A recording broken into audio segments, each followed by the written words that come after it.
हमारा मदरसा अल-कुबा उसका कोई और मकसद नहीं है। मैं सिर्फ ये चाहता हूँ कि अहले सुन्नत के कुछ अफराद नौजवान तैयार हो जाएं, हमें बच्चे दें और मौलवी लें।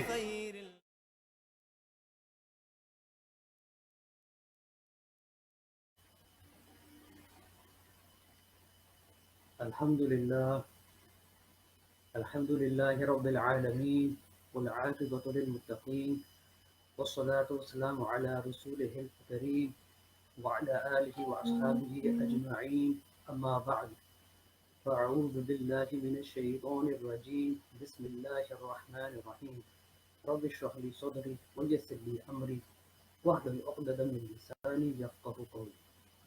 Dear respected viewers, Assalamu alaikum wa rahmatullahi wa barakatuh.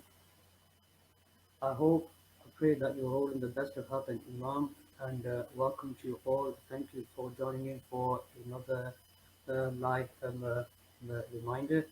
And as the previous speaker said before, including myself, that this is a reminder not only to you guys but to myself. Now, you've heard this a couple of times maybe before. Some people might wonder that why do we repeat the same thing all the time? We've heard this before. The simple answer is from the Quran, where Allah subhanahu wa ta'ala says, Bismillahir Rahmanir Rahim, وَذَكِّرْ فَإِنَّ الذِّكْرَى تَنْفَعُ الْمُؤْمِنِينَ, and remind, for indeed the reminder benefits the believers. And there's a saying by our pious predecessors where they say, إِذَا تَكَرَّرَ الْكَلَامُ عَلَى السَّمْعِ تَقَرَّرَ فِي الْقَلْبِ, that when word or speech is repeated upon the ear, it remains firm in the heart. Time and time, whenever we hear the same thing again and again and again, because we hear it so much that it stays in our mind, in our ears, and in our hearts. And the benefit that gives us is that this it reminds us of our duties as Muslims. So that because every day, and it's natural in human nature that because we are so busy with worldly affairs and everything, that naturally we forget about our duties.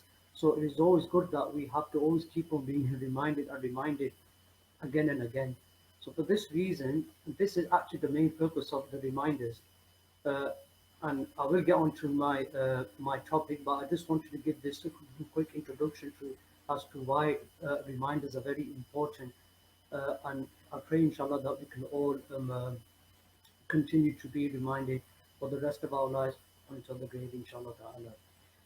Now, tonight, inshallah, will be a very blessed and enlightened reminder because, as most of us know, some of us who don't, today is the 21st of Ramadan, and it's the day that marks the passing of one of the most, the greatest, the, the companions, relative, and the closest advisor of the Prophet sallallahu alaihi wasallam, and he's none other than Sayyidina Hazrat Ali karramallahu wajhahul kareem. Now, there's so much that could be said about this great individual, but due to time limit, because I only have a short amount of time, therefore I will try to keep this as brief and concise as much as possible, inshallah.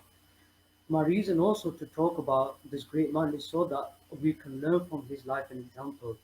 And over time, generations after generations, many generations of people have spoken about such individuals who were a beacon of the Islamic world.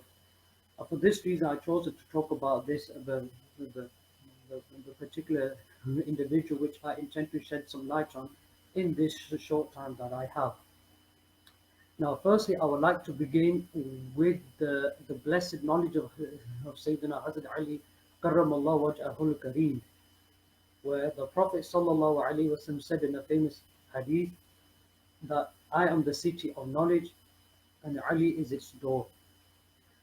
And there's countless of examples of the knowledge of Hazrat Ali radiallahu anhu being displayed. I'll just mention one here. An incident happened at the time of Hazrat Ali radiallahu anhu where a Jewish scholar once came to Hazrat Ali radiallahu anhu and wanted to ask a series of questions to Hazrat Ali radiallahu anhu. And Hazrat Ali radiallahu anhu accepted the challenge. Said, okay, tell me what you want to ask. So the following questions the Jewish scholar posed was that who is that man who was born without a mother and father? Number two, who is that woman who had no mother and a father? Number 3, who is that man who has a mother but no father? Number 4, which stone was it that gave birth to a live animal? Number 5, who was the woman who became pregnant and gave birth to a child in just 3 hours? Number 6, name the two friends that never quarrel or fight with each other. And finally, number 7 is that name the two enemies that can never live together. After listening to these questions, Hazrat Ali radiallahu anhu confidently answered the questions as follows. Hazrat Ali radiallahu said that as to your first question of the man who was born without a mother and father, he is none other than Sayyidina Adam alayhi salam. As to your question of who is that woman who had no mother and father, is none other than Sayyidina Hawa alayhi salam. As for your question of that man who was born with a mother without a father, he is none other than Sayyidina Isa alayhi salam. And as for your question of the stone that gave birth to a live animal, was a Hazrat Salih alayhi salam, was the one that produced a pregnant camel from the stone. And as for the woman who became pregnant and gave birth to her child in 3 hours, is none other than Sayyidah Maryam alayhi salam. And Hazrat Ali doesn't stop there, they continue. They explain that point. They said in the first hour she became pregnant. In the second hour she bore the child in labors. And then finally in the third hour, lo and behold, she gave birth to Hazrat Isa alayhi salam. And name the true friends.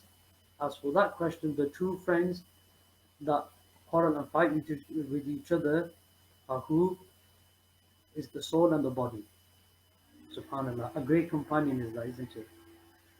And finally, what are the true enemies that can never live together? And that is life and death. After the Jewish scholar heard this reply, subhanallah, he exclaimed, saying, you truly are the gate to the city of knowledge. Subhanallah, this quiz that Hazrat Ali radiallahu anhu had to face shows the vast knowledge that he possessed, and so much hikmah that Hazrat Ali radiallahu anhu possessed from at the time when he was a young boy up to his adulthood. Sorry about that, guys. I had a bit of a technical issue there. I've just switched to my phone.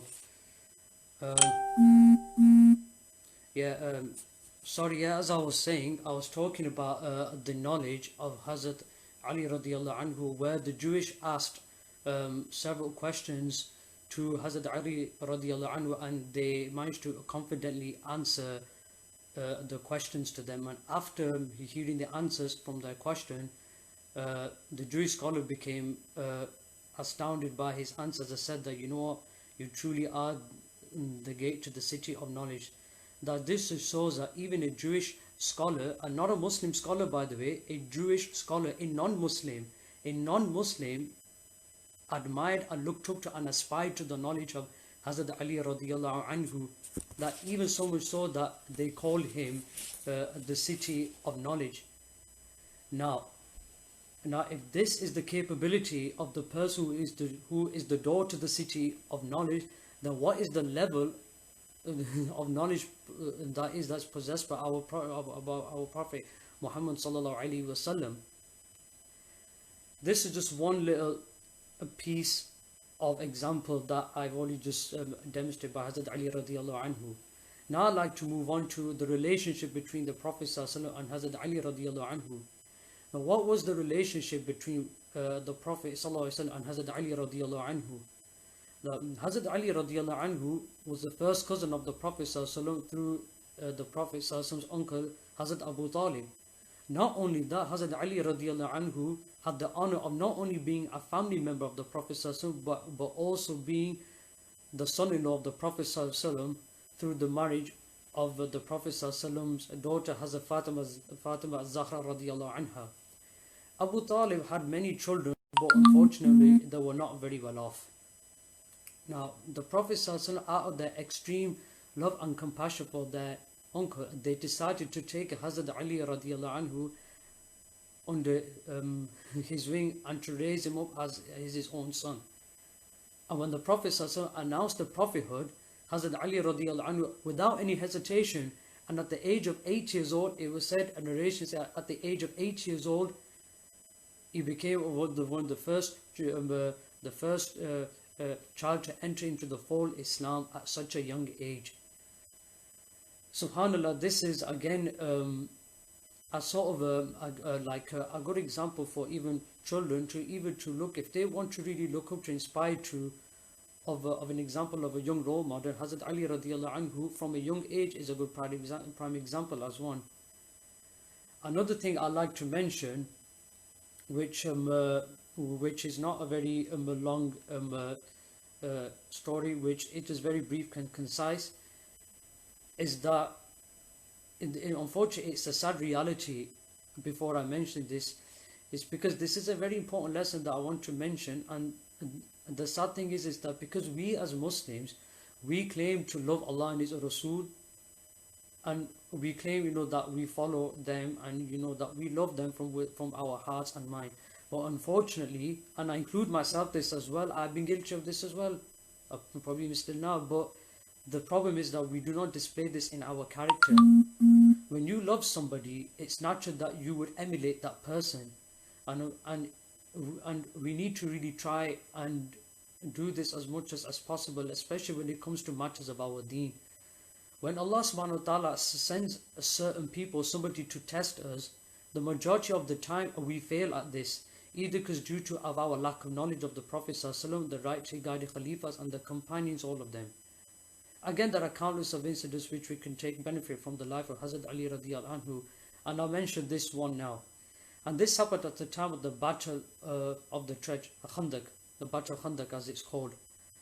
That once Hazrat Ali radiallahu anhu was fighting against one of the most staunchest knights of the Makkans.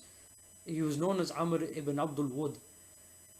And this particular individual, he managed to find a narrow way through the trench, and he kicked his horse that hard that the horse jumped forward and galloped and managed to jump over to the trench onto the Muslim the territory. And when this individual managed to get across, this person got down from his horse and shouted out fearlessly that, "Is there anyone who wants to fight me? Come on out." And lo and behold, Hazrat Ali radiallahu anhu, with the soul held up high, accepts the duel, accepts the challenge.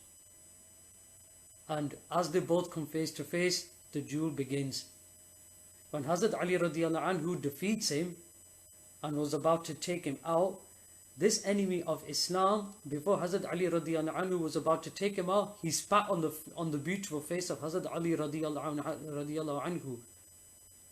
Now when this happened, Hazrat Ali radiallahu anhu did something remarkable.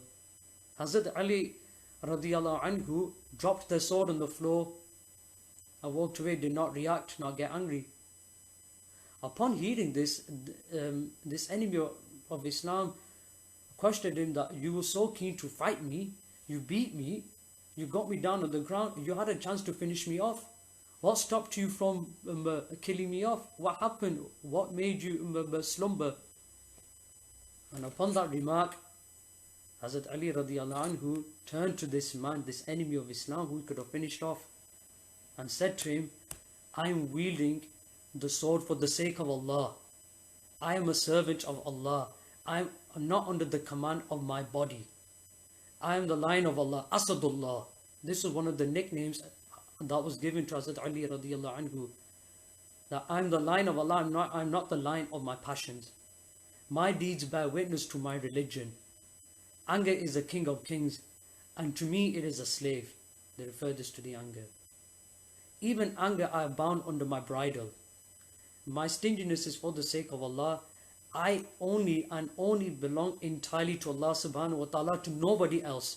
Only Allah I belong to. Come, I invite you to Islam. Since you spat on my face, I give you the gift of Islam. Subhanallah. Subhanallah. Now imagine ourselves being in this intense scene. Let's put ourselves in that scene. We are defending our deen. We are fighting the enemies. We beat them. And as we are about to capture them, they spit on our face. Same scenario. The same scenario. Now, what's the reaction? The reaction is different. Now, what would be the situation? Most of us probably will end up just killing the person off because over our personal passions or so. Now, why would we do this? See, now this is something that we have to question ourselves. Now, what is our motive? What are we fighting for? Are we fighting for the sake of Allah? Or are we fighting for the sake of our passions or desires? Hazrat Ali radiallahu anhu, in the heat of the battle, did not slay the enemy, because if they did so, then it would have been for his own personal gain due to the spitting on their face. Hazrat Ali radiallahu anhu was always fully conscious and aware of their actions, and they always kept their intentions impure and did not let their anger or passions blind them. Now, what kind of lesson can we take from this incident? Number one is that we should always be in control of our temper, always, because if we succumb to our anger, then we can lose control of ourselves and we will do something that we will regret after. Because that is why it's very important that we should always seek refuge in Allah subhanahu wa ta'ala from the evil of our nafs. And as the Prophet said in a hadith, لَيْسَ الشَّدِيدُ الَّذِي لَا بِسُرْعَةٍ إِنَّمَا الشَّدِيدُ الَّذِي يَمْلِكُ نَفْسَهُ عِنْدَ الْغَضَبِ. That the strong person is not the one who can wrestle somebody, but nay, rather, the strong person is one who can control himself when they are angry. Truly, that is the strong person. Secondly, that we should repel an evil action with a good action. Because as most of us know, two wrongs don't make a right. Most of us know this. If, for example, I'm going to give an example, quick example. Two people argue, or family members argue amongst each other. If one is swearing and the other person is swearing back at him, then both are just as bad as each other. Who's in the good here? I hope you see the point. This is why the Prophet ﷺ, the companions, the rightly guided Khalifa, and many of our pious predecessors advised generations after generations that when you become angry, stay silent. Stay silent. Stay silent when you become angry. And doing so, no one can blame each other for any wrong that's done to anybody. Because it's human nature that when somebody is in the wrong and the other person does wrong back, then the person who was in the wrong in the first place will try to use that against him as an excuse so that he does not make himself look bad. And that's true. Most of us know this. Now, I would like to conclude by saying that let's try to make the best out of this blessed month of Ramadan, especially in these last 10 days. And there are many people, some people will be sat itikaf. May Allah subhanahu wa ta'ala accept their itikaf.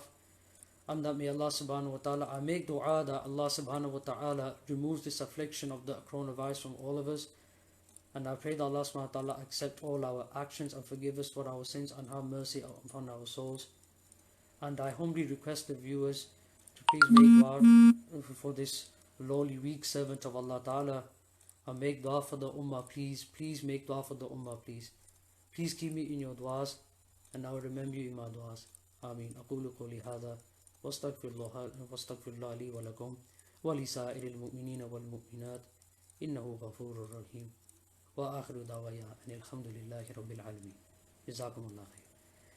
And before I go, if there's anybody who wants to leave a comment, they have a chance now. I'll wait for a moment, and if there's anything general question anybody would like to ask or any comment, it doesn't have to be anything big. I'll wait for a moment if anybody wants to share anything. Let's wait for a moment.